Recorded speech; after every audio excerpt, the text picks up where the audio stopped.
All right, in this video, I want to talk a little bit about the problems in this transformation of sine and cosine graphs, Newton assignment.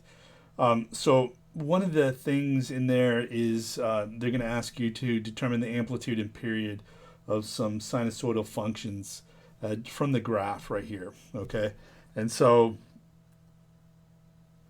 to do that, what you're going to have to do is on some of these, especially this one that I have here, is they don't really give you any exact points on the period, and so you're just going to have to kind of eyeball that the best you can. Okay, and I'll show you what I'm talking about here in a second. So they want us to find the amplitude and the period, and so um, first let's start with the amplitude, right? And so with the amplitude, you can see that the maximum values are 5. That's pretty easy to read, right? So 5 up here. And then the minimum values are at -7, okay? And so if you take the average of those two, 5 plus a -7, that comes out to be -2, and then divide by 2, you will get a -1. So let me write that out for you.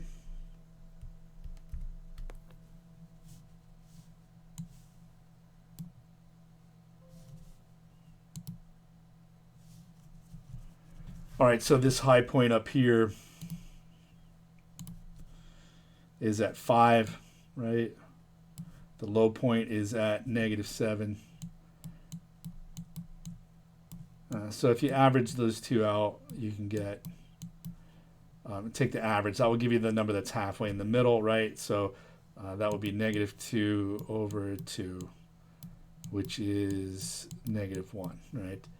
And so you can see that the -1 would be the midline. So the midline would be here.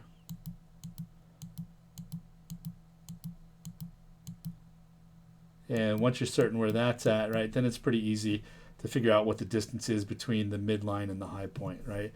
So the midline is at -1. The distance up here to this high point would be 6, right? Alternatively, you can go from the midline down to one of the absolute minimum value points.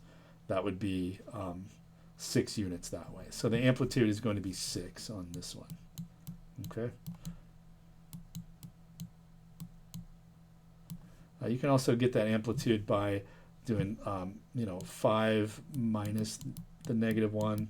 That's going to be 5 plus 1, which is 6. Or likewise, you could do and take the absolute value of that, right?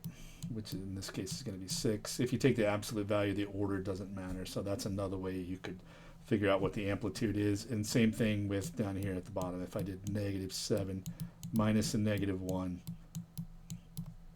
then that's going to be the same as -7 plus 1, which is -6.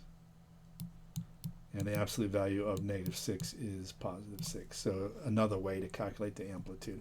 So there's multiple different ways to do that. It's not too hard just to eyeball it if the graph is good enough and do that. Okay, so now then, to me, the kind of annoying thing is when it comes into doing the period of this.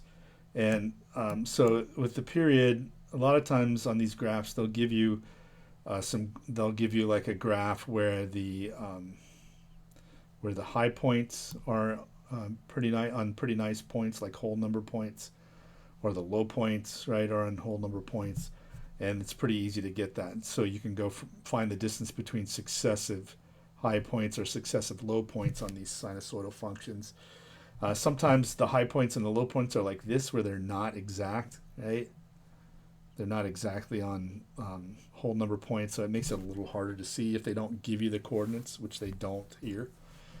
And so then the next thing to look at is, what about the points where it's crossing the midline? Does that give, are those good? Right, and so that's the next place you can go. And I went to the trouble to erase the midline, and I still need it. So you can see here that on the midline, right, you can see that it crosses here, right, and here. So these would be the 2 points that you would want to use. Unlike peaks, right, are the high points.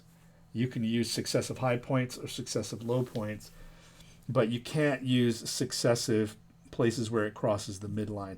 The problem is, right, is that you can see it crosses the midline here, and that's not good enough to find the period, right? So the main thing is, if you use the midline, what you want to do is to make sure that it's the midline, like here in this point where it starts, that's the midline. It's crossing the midline and it's going up. So you want to go to the next place where it's crossing the midline and going up or increasing. You can see here it's decreasing, right? It's going down. This is as you go from left to right. So the next place where the graph crosses the midline and is increasing is right over here. And so those are nice whole number points, and you can see, okay, this is where on the x-coordinate here would be 0. The x-coordinate here would be 3. So that's 3 minus 0 would be the distance between these 2 points. Okay, so you have 3 here. All right, so I just that gets confusing sometimes, especially people will look at these high points and go, well, how do I know exactly where that point's at, you know? Or how do I know where these low points are at? Because they're at, you know, it's not marked exactly, and they're not telling me what the coordinates are.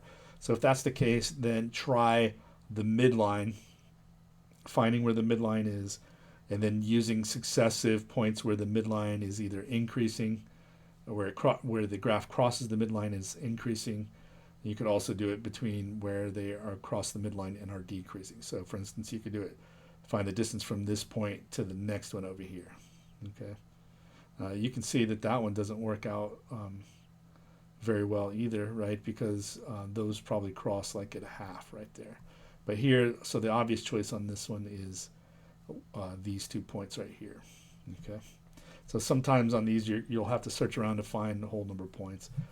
Are places where the coordinates are whole numbers to do that. All right, so our amplitude was 6 and our period was 3.